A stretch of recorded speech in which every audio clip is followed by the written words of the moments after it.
How's it going, guys? Welcome back to Fraud on the Telly. In today's video, we'll be breaking down everything that happened in last night's episode of Critical Role, Campaign 3, Episode 27. An episode in which the party prepared for their crazy Mad Max meets Mario Kart type race in which they want to impress the Paragon's call so they can get closer to Armand Treshy. As well, in this episode, Matt gives us a major clue to Imogen's backstory, and we're going to be breaking all that down as well as my thoughts on Imogen's backstory later in the video. As always, if you enjoyed the video or learned something new, make sure you like, comment, and subscribe. Don't forget to check out yesterday's video, my thoughts on the EXU Calamity wrap-up and EXU Calamity as a whole.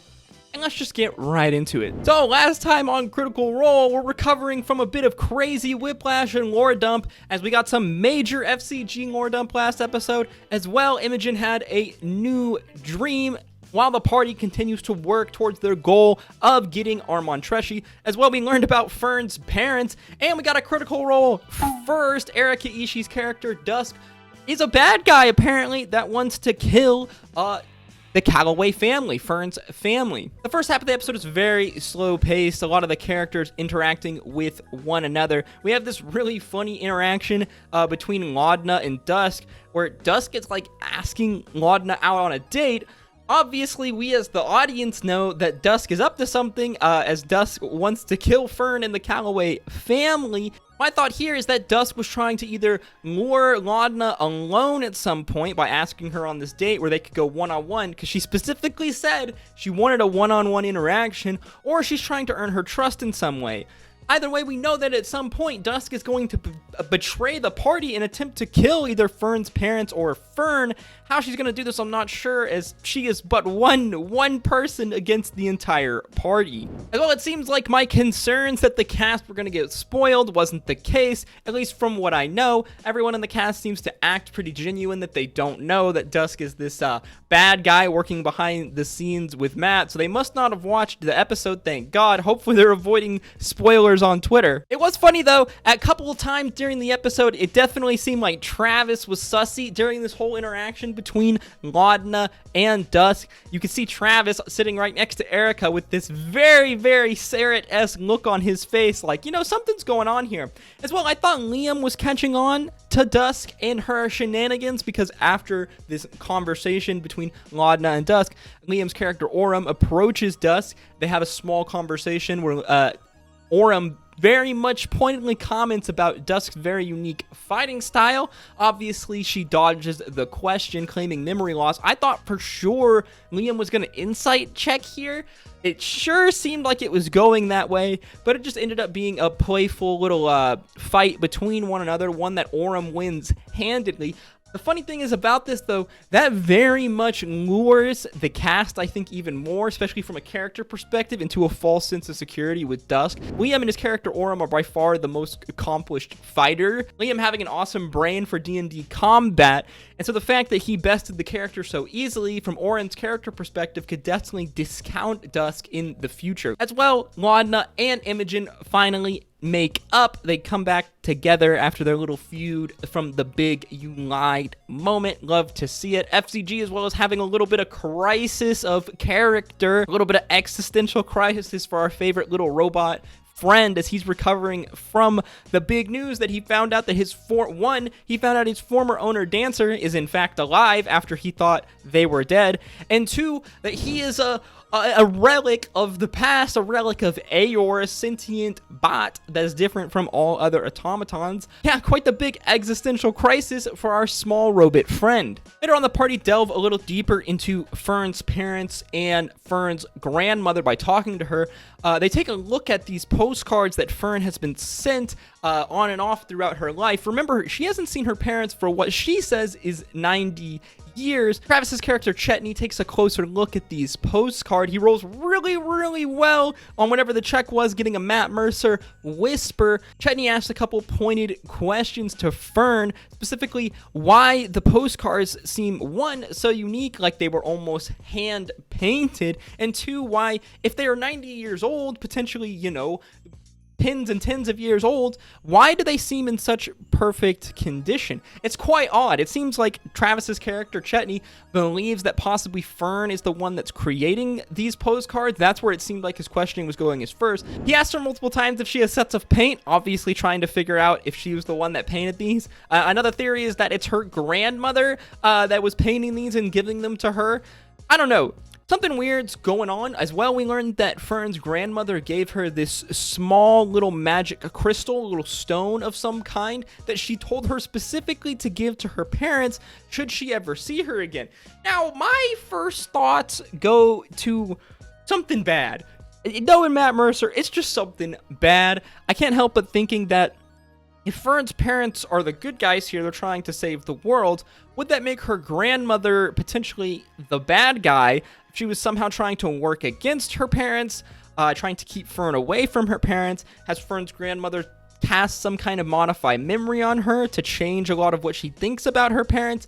So many questions we just don't know. Part of me thinks that this little crystal is somehow, I don't know, would transport them to the Feywild, would capture her parents in some way. I'm not sure. Something's going on here. We know the crystal's magical. Hopefully, Fearne shows the crystal to actually one of the party's magic wielders so we can get a better idea of what's going on here. Like we said earlier, FCG is going through a little emotional trauma. He's having trouble remembering a lot of details, mixing different details and emotion. It's a very interesting idea. I love Sam. Sam's amazing. We all know that. He plays FCG like a therapist, kind of. And so it's interesting to see FCG kind of like bubble up a lot of these things that he's taken on from the rest of the party. I think he says Delilah as well as a couple other things, stuff that he's obviously gotten from other party members when dealing with their issues, that it bubbles up in his own. Very complex idea. Sam's super good. We all know that. Sam's an amazing actor. What more can we say about Sam Riegel, guys? Eventually, the party kind of get their shit together and head off in different directions to accomplish their goals for the day. A group of them going to see Rake and General Ratanish, as they were told to meet with them the next day to figure out work. Ashton speaks with General Ratanish. They get along quite well, being a couple of just giga chads. Ashton says that they're looking for some kind of work. Ratanish says, well, look, I like you, kid, but you got to get approved by my boss first before we can talk about anything. Here's where things get spicy in this episode. Out walks a woman, a middle-aged woman, which Matt describes as having a live, athletic body, wearing leather armor and some kind of shawl cape, hiding her face and neck to a certain degree. Most specifically, though, she says that her eyes are piercing, sort of like a bird's, and she has gray hair that swoops kind of over and out to the side. The cast, upon hearing this, Marisha and Laura specifically freak out. That's because this description is exactly the same woman that Imogen saw in her dream last episode, the one that came to her with the army of people and said, oh, this is a surprise, when interacting with Imogen in her dream. Now, we're going to get more onto my thoughts on this later, but this is pretty wild, as this opens up a lot of potential doors to what Imogen's dreams and backstory mean, a little more concrete info than anything we've gotten so far. Eventually, Ashton and this woman who we learn is Otan Thal, I believe I'm saying that right. She's a famous general warrior from this city, from this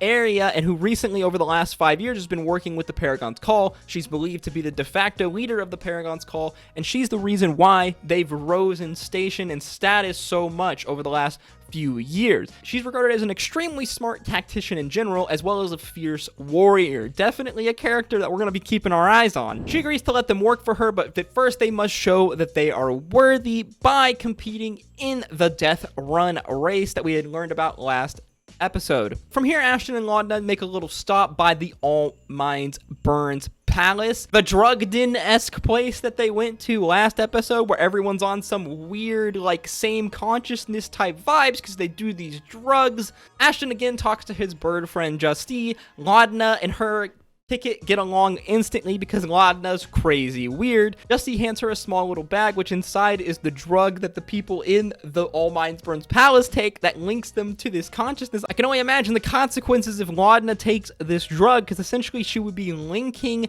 Delilah in with this hive mind-esque thing. I could only imagine bad consequences coming from that. But knowing Laudna and Marisha, I'm sure we're going to have something like that happen later on in the future, because Marisha's crazy. Marisha just loves doing crazy stuff sometimes. And then, yeah, the rest of the episode was spent planning for the upcoming Mario Kart race of Doom. However, this episode was not a complete filler, as we did get some very interesting information, as we said earlier, about Imogen's backstory. So this woman seems to be the same woman that appeared in Imogen's dream. Now, what does that tell us?